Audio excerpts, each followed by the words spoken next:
5 years of marriage. That's what Julian Thorne threw away in 5 seconds. He handed his wife divorce papers while she was setting the table for their anniversary dinner, telling her she no longer fit his image. He kicked her out of their penthouse into a freezing New York rainstorm without a penny to her name. He didn't know she was clutching a positive pregnancy test in her pocket. He thought she would crawl back to him, begging. He was wrong. 3 months later, Julian walked into a high-stakes merger meeting and froze. Sitting at the head of the table, beside his deadliest business rival, was the woman he discarded.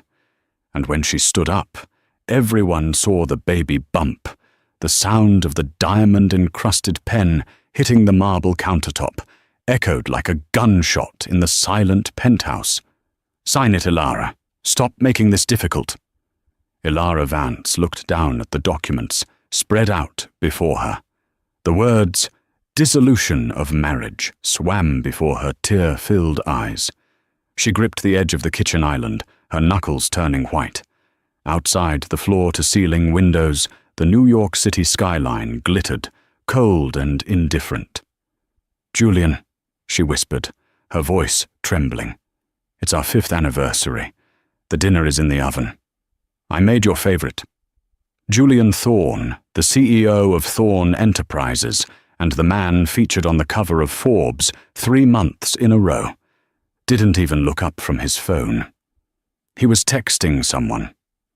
A small, cruel smile played on his lips before he locked the screen and finally turned his icy blue gaze toward her. "The dinner doesn't matter, Ilara. We don't matter anymore. Look at you." He gestured vaguely at her. She was wearing a simple woolen sweater and jeans, her hair tied back in a messy bun. She had spent the last 5 years staying in the shadows, managing his home, editing his speeches, and ensuring his life ran perfectly, all while he became a global icon. "You're a housewife. I'm a billionaire. My board of directors thinks I need a partner who brings value, influence." Ilara felt a wave of nausea roll over her. It wasn't just the heartbreak, it was the secret she was holding. Her hand instinctively went to her lower stomach. "I bring value," she said, her voice gaining a fraction of strength.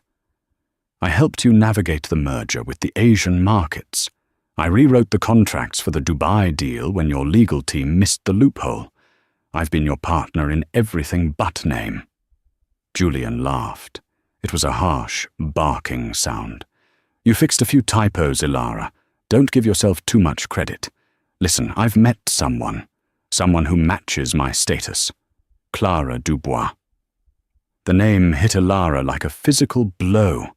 Clara Dubois was the daughter of a senator, a socialite known for her fashion line and her vicious temper. She was everything Ilara wasn't: loud, public, and wealthy by birth. "You're leaving me for Clara?" Ilara asked, breathless. "I'm merging with the Dubois family," Julian corrected coldly, checking his Rolex. "Clara is just the bonus. Now sign the papers. The prenup you signed 5 years ago is ironclad. You get the jewelry I bought you and $50,000. That's it." "50,000? Ilara stared at him. "Julian, rents in this city are—" "Not my problem," he snapped. "Security is coming up in 20 minutes to escort you out.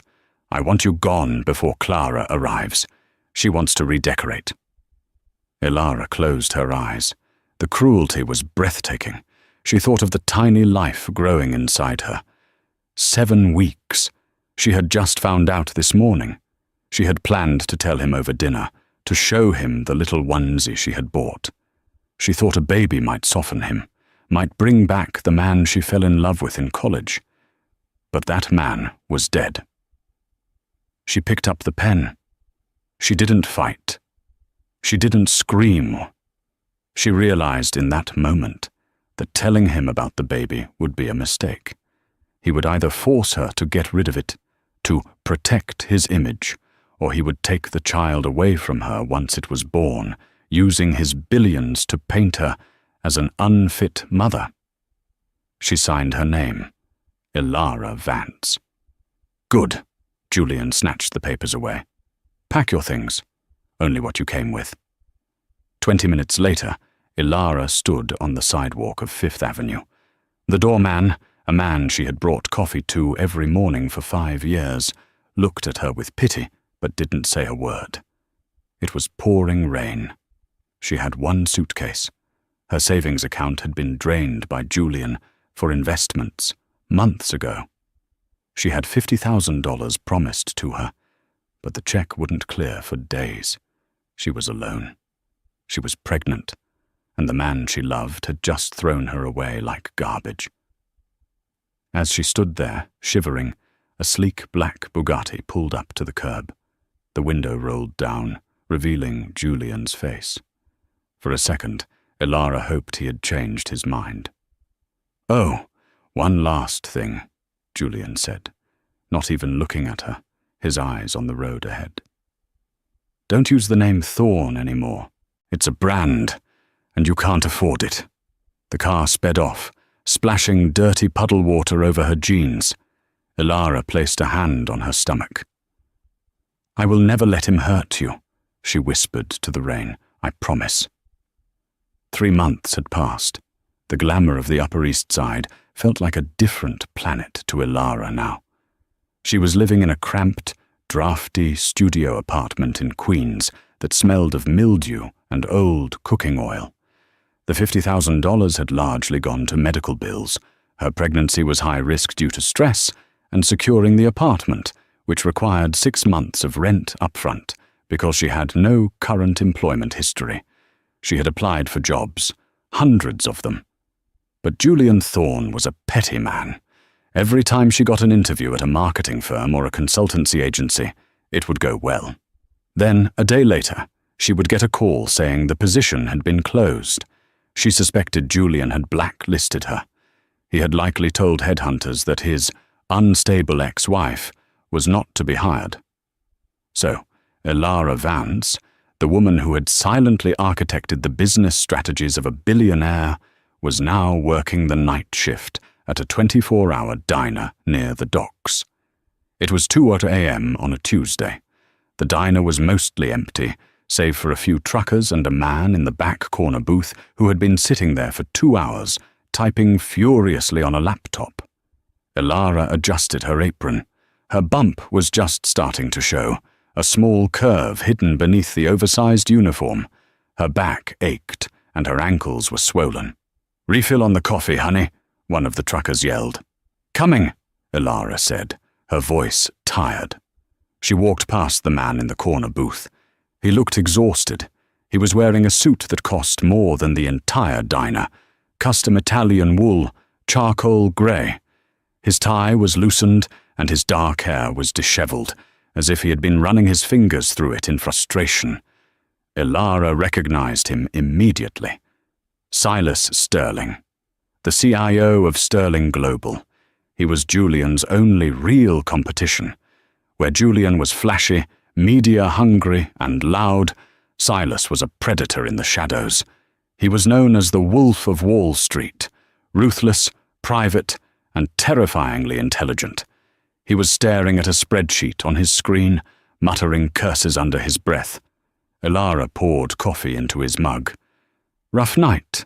she asked softly. Silas didn't look up.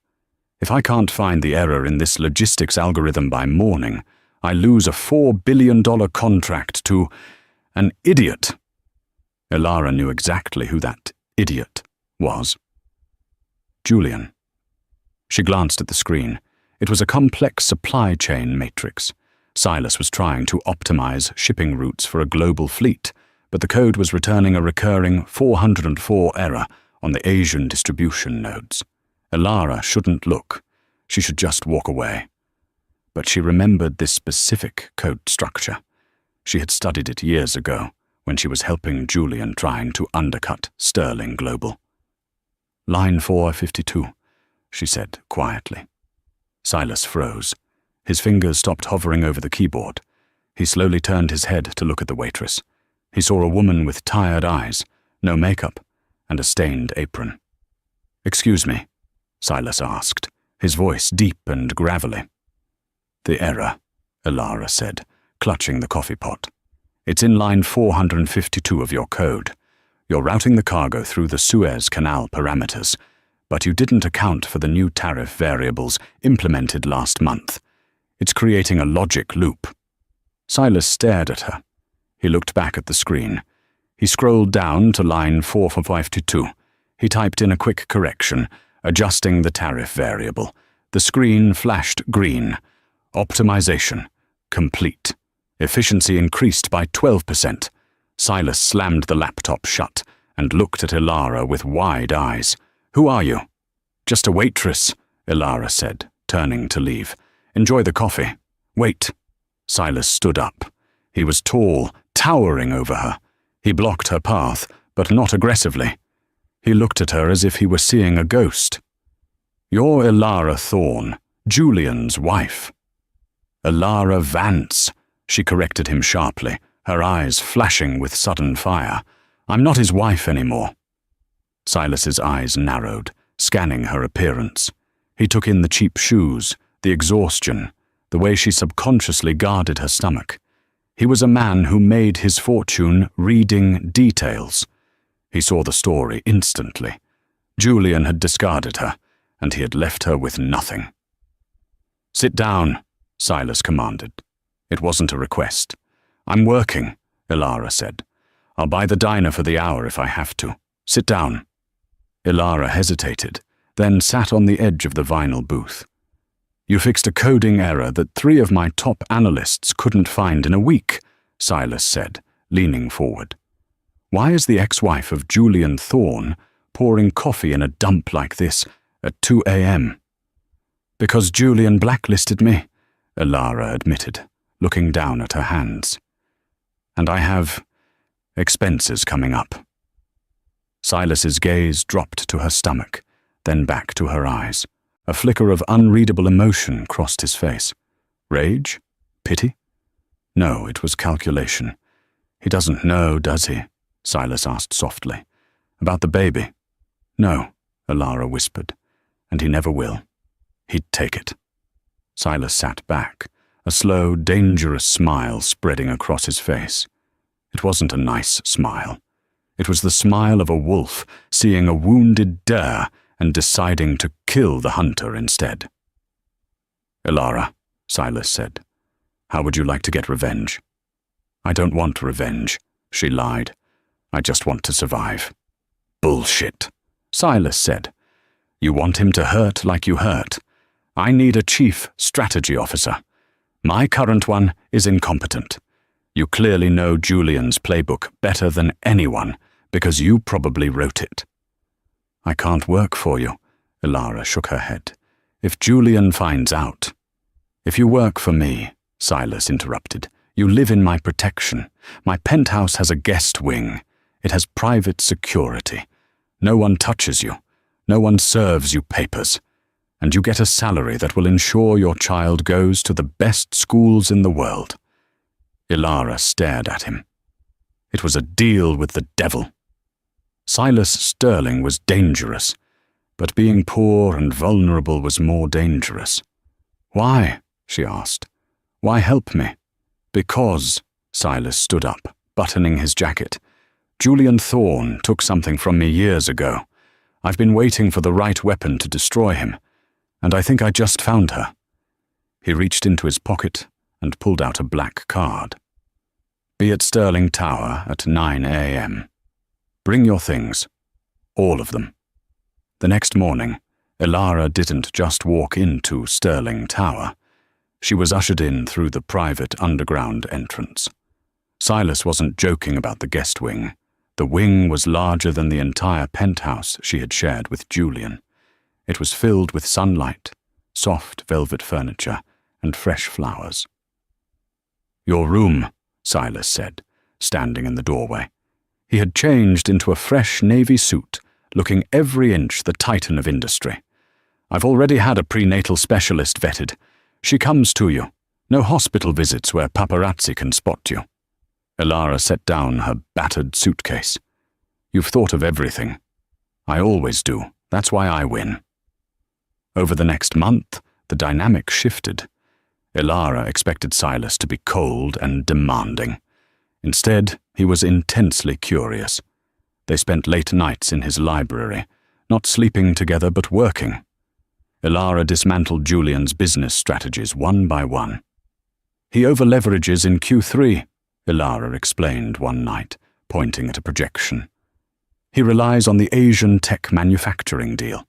If you buy the supply chain for the microchips, his production halts. Silas looked at her with genuine admiration. You were the brain, he murmured.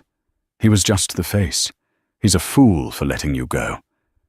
He wanted a trophy, Ilara said, rubbing her swollen ankles. Without asking, Silas got up, grabbed a footstool, and placed it under her feet.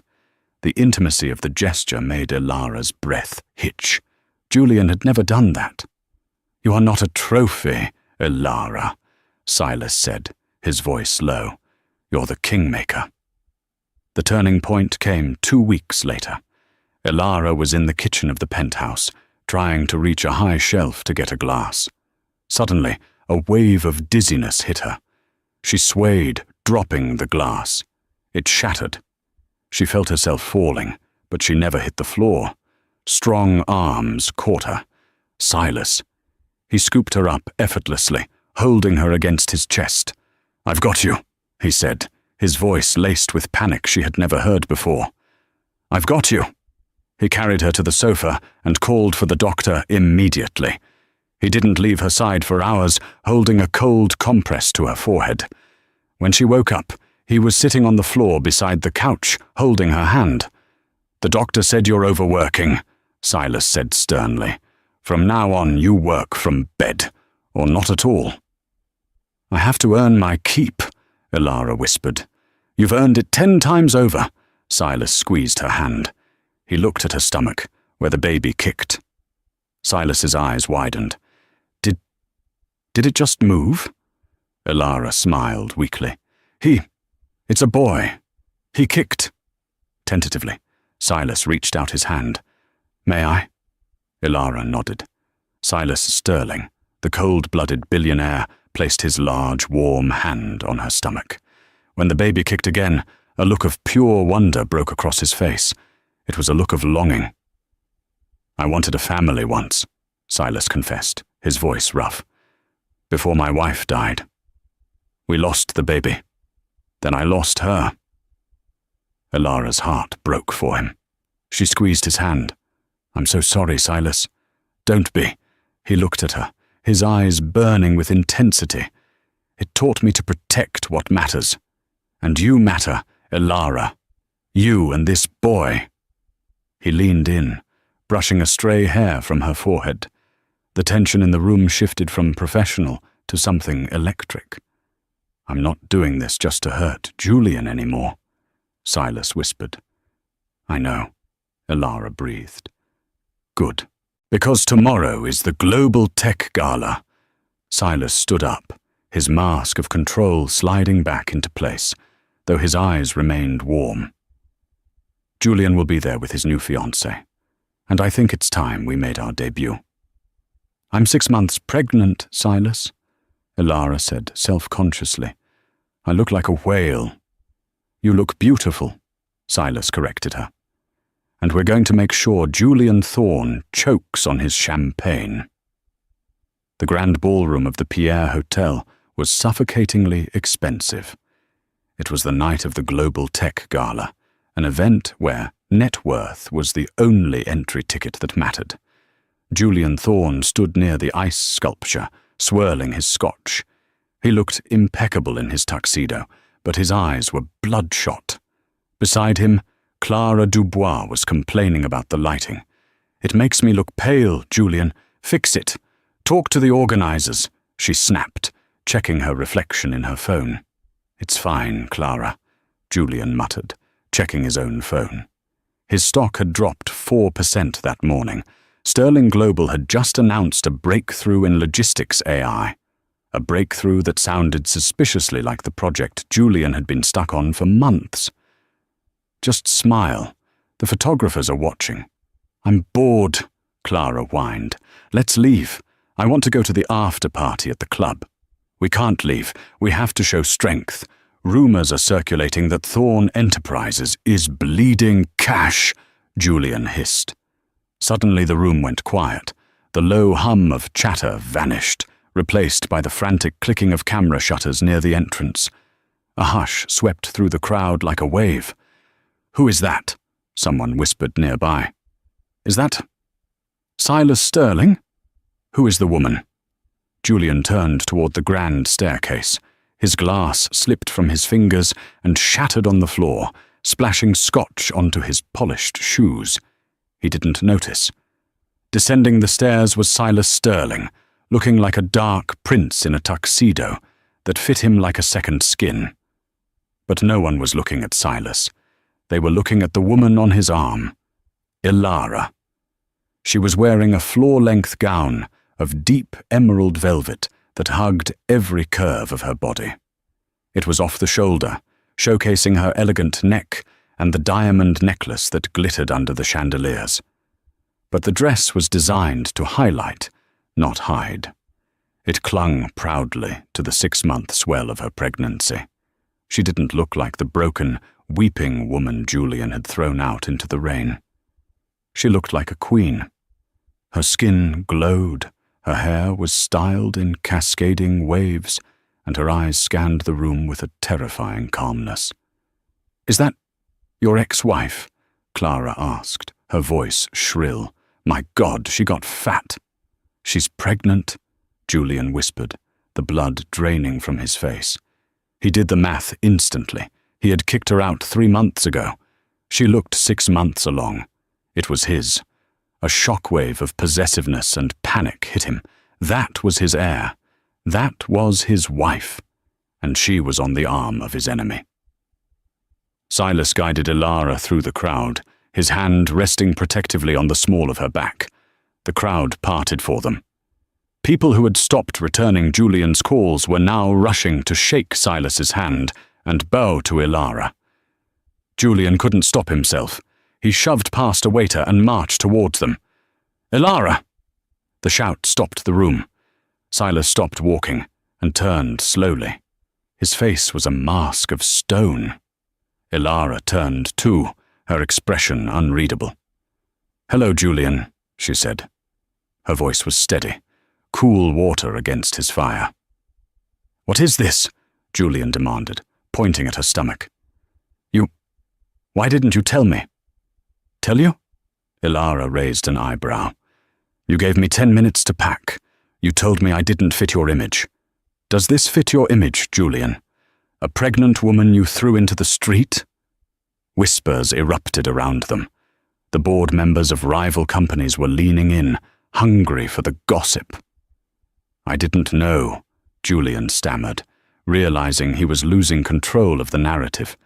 He switched tactics, trying to look the victim. "Ilara, honey, if I had known, you know I would never have let you go. That is my child." He reached out to grab her arm. Before his fingers could graze the velvet of her dress, Silas's hand shot out and clamped around Julian's wrist. The grip was bone-crushing. "Touch her," Silas said, his voice low and lethal, "and you will lose the hand." "This is my wife," Julian snarled, trying to pull away but failing.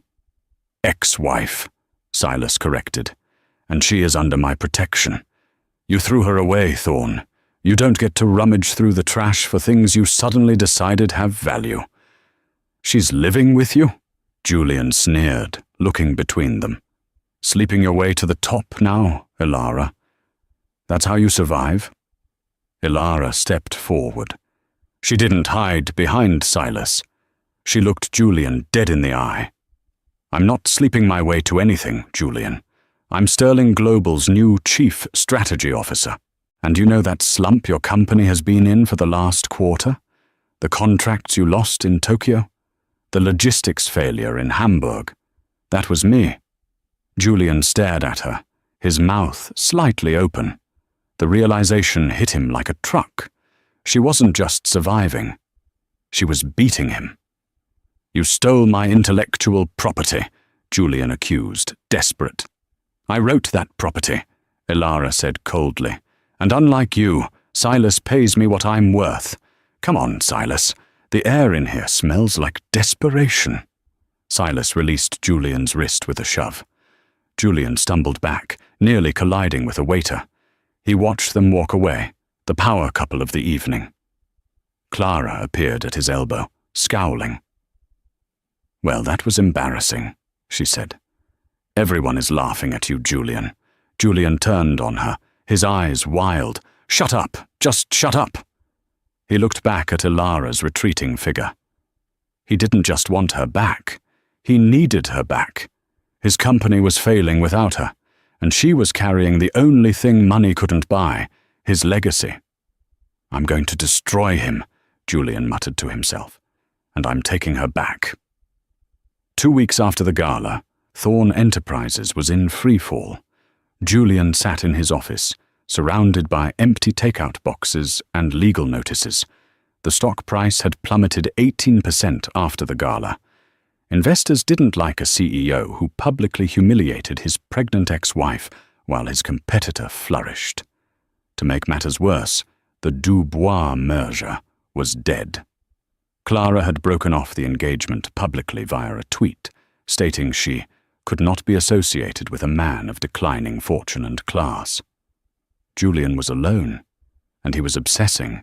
He had photos of Elara taped to his glass whiteboard, not creepy photos, but paparazzi shots from the last few weeks.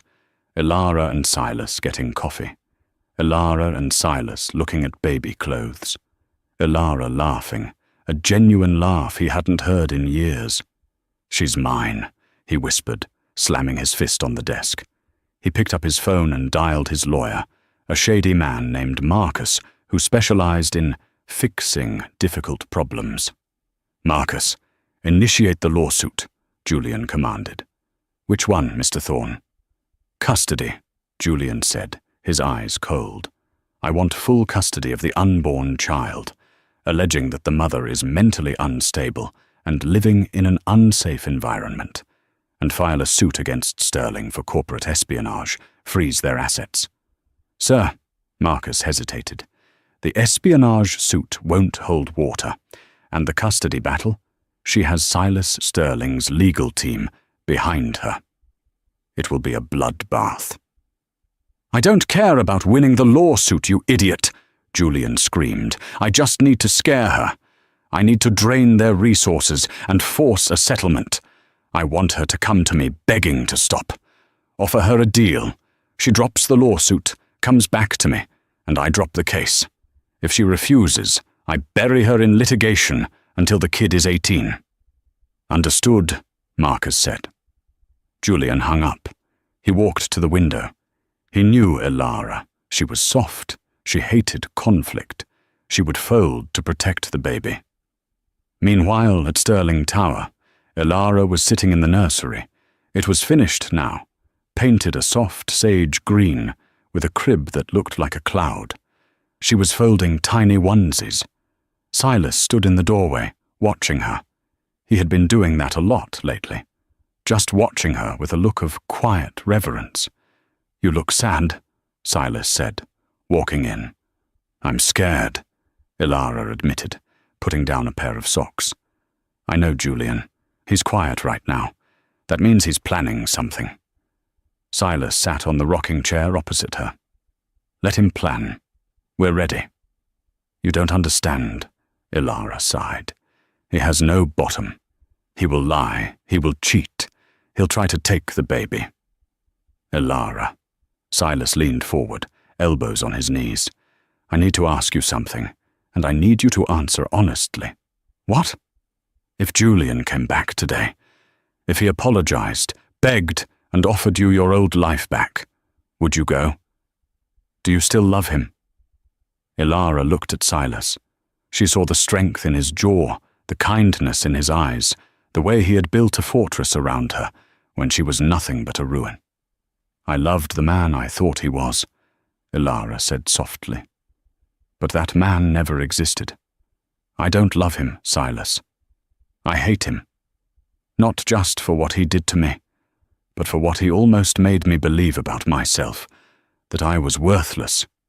You are the most valuable person I've ever met, Silas said intensely. He reached into his pocket. Ilara's breath hitched. Was he?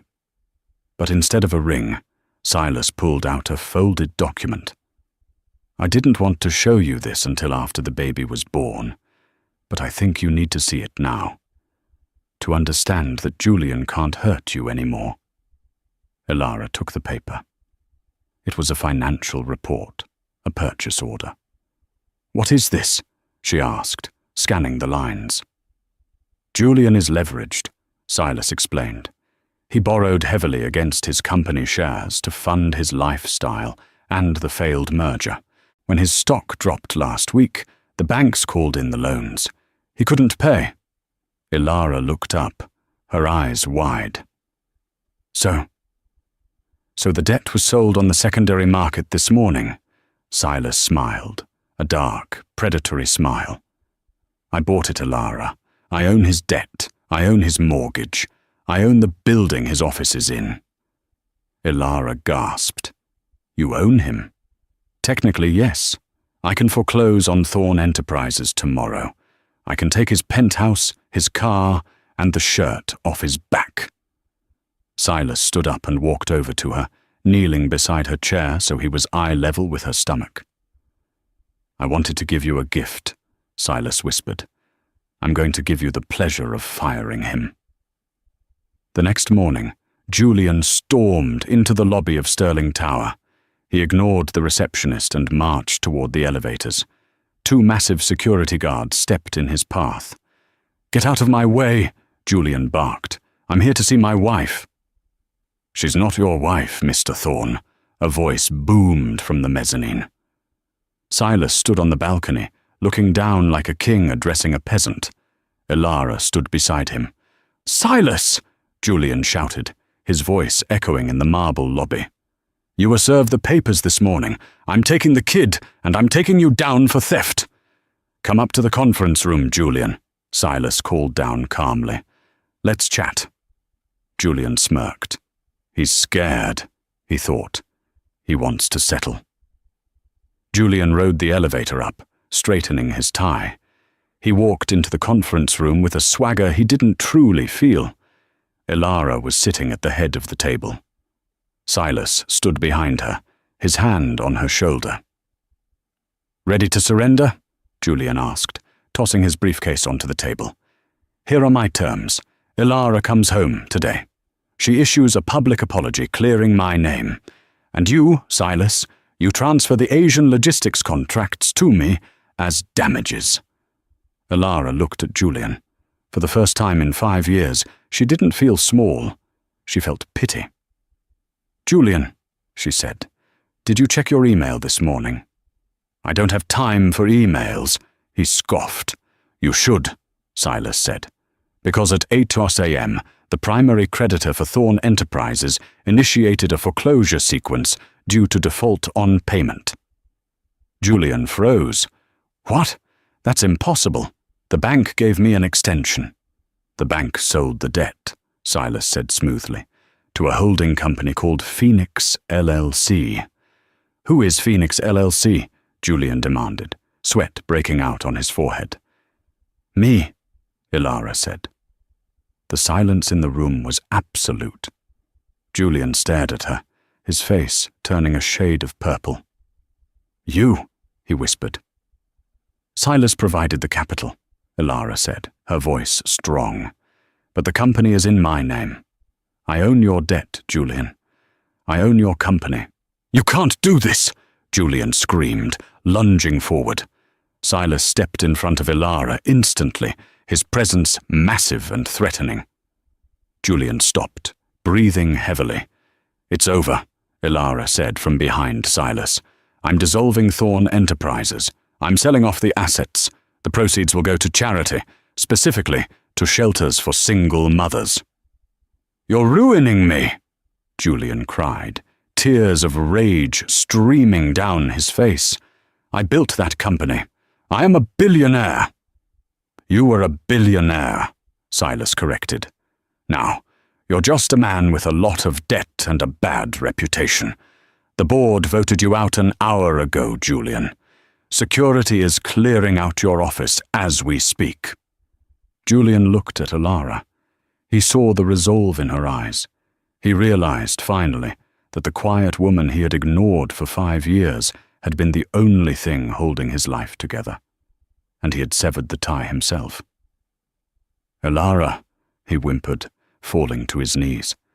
It was a pathetic display. "Please, I'm the father of your child. Don't do this. We can be a family. I love you." Alara stood up. She walked around the table and stood before him, but she didn't offer a hand.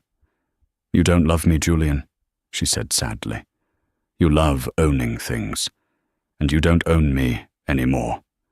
And you will never, ever own this child." She placed a document on the table.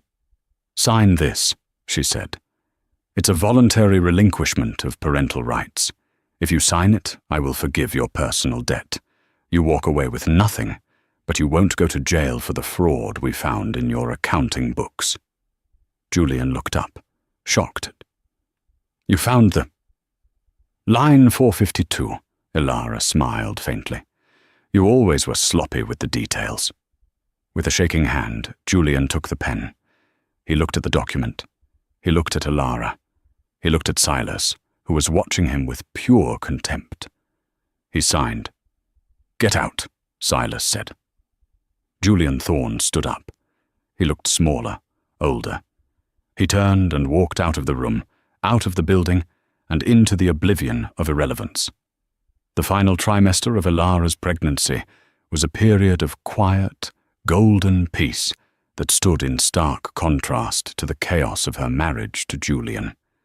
The penthouse at Stirling Tower, once a fortress of solitude for Silas, had transformed. It was no longer just a bachelor's high-tech sanctuary. It was a home. Silas had become a different man. The Wolf of Wall Street, known for eviscerating competitors before breakfast, now left meetings early. He spent his evenings in the library, not analyzing stocks, but reading aloud to Alara's stomach. He had read somewhere that the baby could hear voices, and he was determined that the child would know his voice as well as Alara's. One rainy Tuesday night in November, the air in the penthouse was thick with anticipation. Alara was sitting by the window, watching the storm lash against the glass. It reminded her of the night Julian had thrown her out, the cold, the fear, the absolute loneliness.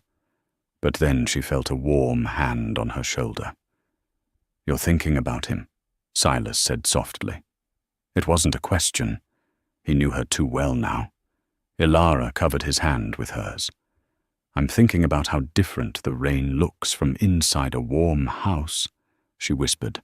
"I'm thinking that I haven't felt cold in 6 months because of you." Silas knelt beside her chair, a habit he had developed as her mobility decreased. "You will never be cold again, Alara. I promised you that." He was about to say something else, perhaps something that would bridge the gap between partners and lovers that they had been dancing around for weeks, when Alara gasped. Her hand flew to her abdomen, her fingers digging into the fabric of her dress. "Silas!" she choked out, her eyes widening in panic. "What is it? The baby?" Silas was instantly on alert, his eyes scanning her face for signs of distress. "I think—" Alara winced as a contraction rippled through her, stronger and deeper than the Braxton Hicks she had felt before. "I think it's time." The water broke a second later. What followed was a masterclass in crisis management, executed by Silas Sterling. There was no panic, only terrifying efficiency. He had the private elevator waiting before Alara had even stood up. The car was downstairs in 30 seconds. He had the hospital on the line, barking orders at the chief of medicine, ensuring the private wing was prepped. But the moment they settled into the back of the limousine, the CEO mask slipped. Alara gripped his hand so hard her knuckles turned white. breathing through a jagged wave of pain. Silas looked at her, and for the first time since she had met him, she saw fear in his eyes. Not fear of the situation, but fear of loss. "Stay with me," he whispered, pressing a kiss to her knuckles. "Just breathe, Elara. I've got you." The labor was long, brutally long. For 14 hours Elara fought. The doctors were concerned about her blood pressure, a lingering effect of the stress from the divorce and the high-risk nature of the pregnancy. The room was a blur of beeping monitors and hushed medical conversations. Through the haze of pain and exhaustion, Elara had one anchor: Silas. He never left. The nurses tried to shoo him out during the epidural, but he refused to move. He wiped the sweat from her forehead with a cool cloth. He held a cup of ice chips to her lips. When the pain became unbearable, and Elara began to cry, whispering that she couldn't do it, that she wasn't strong enough, Silas was there, his face inches from hers. "Look at me," he commanded, his voice cutting through the panic. "You destroyed a billionaire's empire while 6 months pregnant. You rebuilt my company from a laptop in a spare room. You are the strongest woman I have ever met. You can do this." "I'm scared," she sobbed. "Silas, if something happens to me, promise me you'll take him. Don't let Julian near him." "Nothing is going to happen to you," Silas said fiercely, his voice cracking, "because I am not letting you go. We do this together. We finish this together." At 4:12 a.m., as the first grey light of dawn crept over the New York skyline, the room fell silent, followed by a sharp, indignant cry. The sound filled the room, louder than the storm outside, louder than the doubts in Elara's head. "It's a boy," the doctor announced, her voice filled with relief. "He's here." They placed the baby on Elara's chest. He was small, red-faced and squirming, with a tuft of dark hair and a pair of lungs that demanded attention. Elara touched his cheek, her tears falling freely now. The love that surged through her was overwhelming, a tidal wave that washed away every scar Julian had left on her soul. "Hi," she whispered brokenly. "Hi, my love." She looked up at Silas. He was standing by the bedside, staring at the child with an expression of pure, unadulterated wonder. He looked terrified to touch him. "Silas," Elara said softly, "come here." Tentatively, the man who moved billions of dollars with a single signature reached out a finger.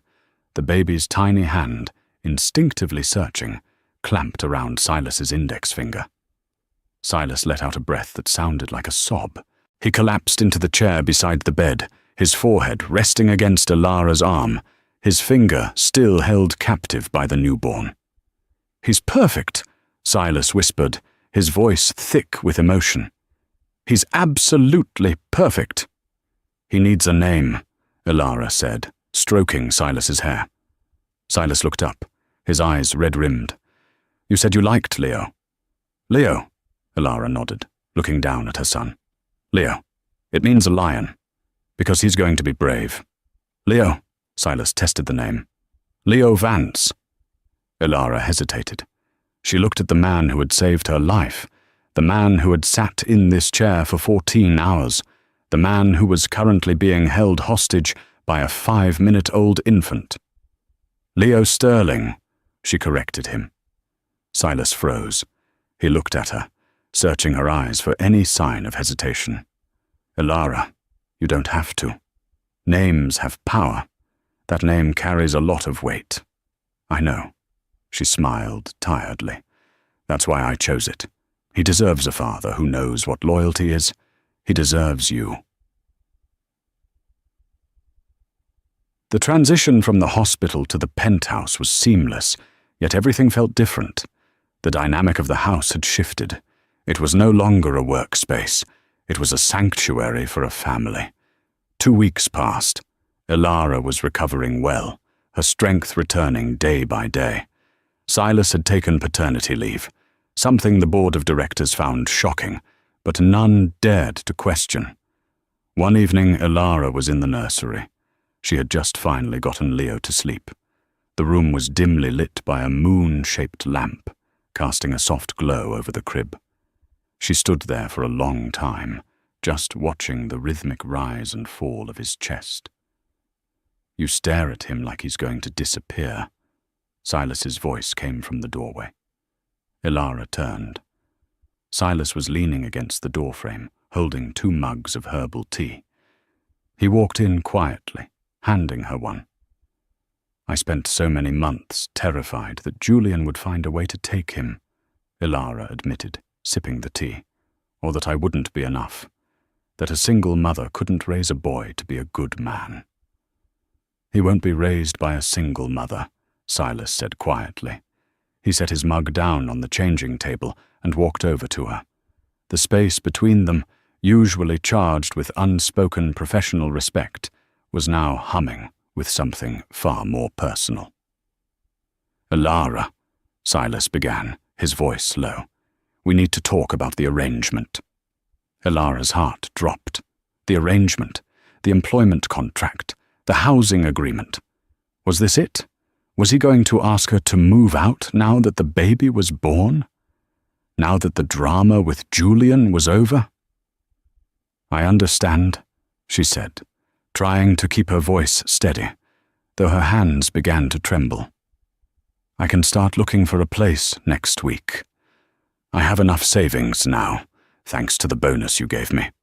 I won't impose on you any longer." Silas stared at her, his brow furrowing. Then he let out a short, incredulous laugh. "Move out? Is that what you think I want? Well, the contract." "Burn the contract," Silas growled softly. He took a step closer, invading her personal space in a way that made her breath hitch. "Elara, do you really think I did all of this? The lawsuit, the debt buyout, the nursery, for business strategy?"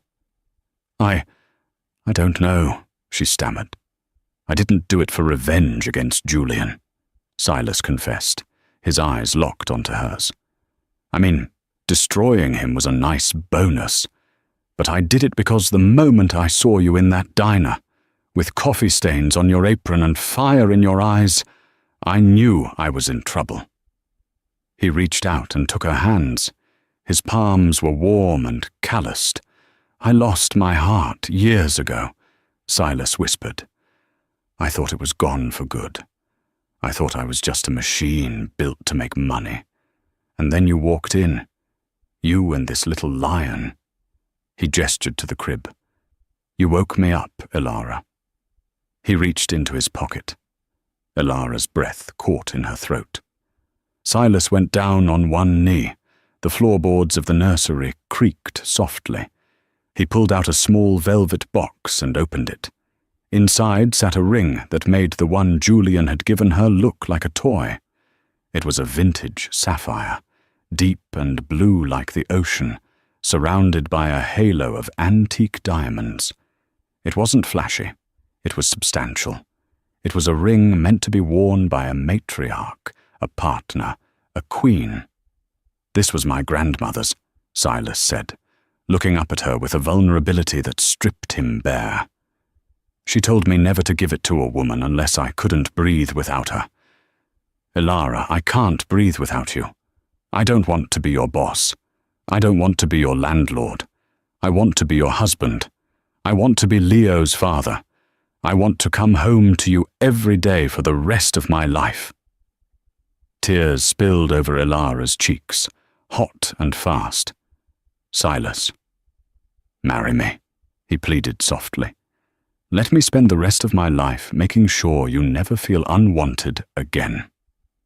Elara dropped to her knees so she was eye level with him. She didn't care about the dress or the floor. She threw her arms around his neck and buried her face in his shoulder.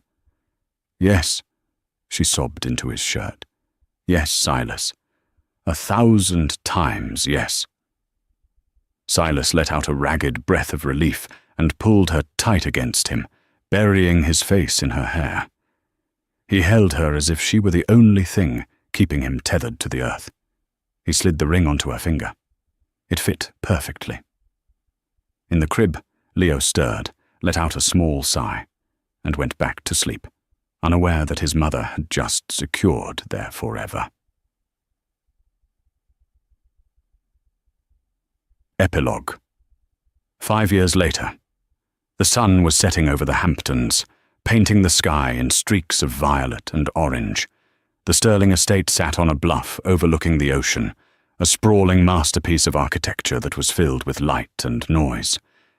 Ilara sat on the patio, a glass of iced tea in her hand. She was scrolling through her tablet, looking at the latest issue of Forbes magazine. The cover featured a woman in a sharp white suit, looking powerful and serene. The headline read, "The Phoenix Rises, How Ilara Stirling Redefined Ethical Business." She smiled. It had been a long road. After they married, she and Silas had merged their visions. They had launched a venture capital fund specifically for women-led startups and those who had been disenfranchised by the corporate machine. They were wealthier now than Silas had ever been alone. But the money felt different. It felt clean. "Mum! Mum, look!" Ilara looked up. A 5-year-old boy with messy dark hair and bright, intelligent eyes came sprinting across the lawn. Leo. He was holding a very confused frog. "I caught a dinosaur," Leo announced proudly, presenting the frog. "That is a very slimy dinosaur, Leo."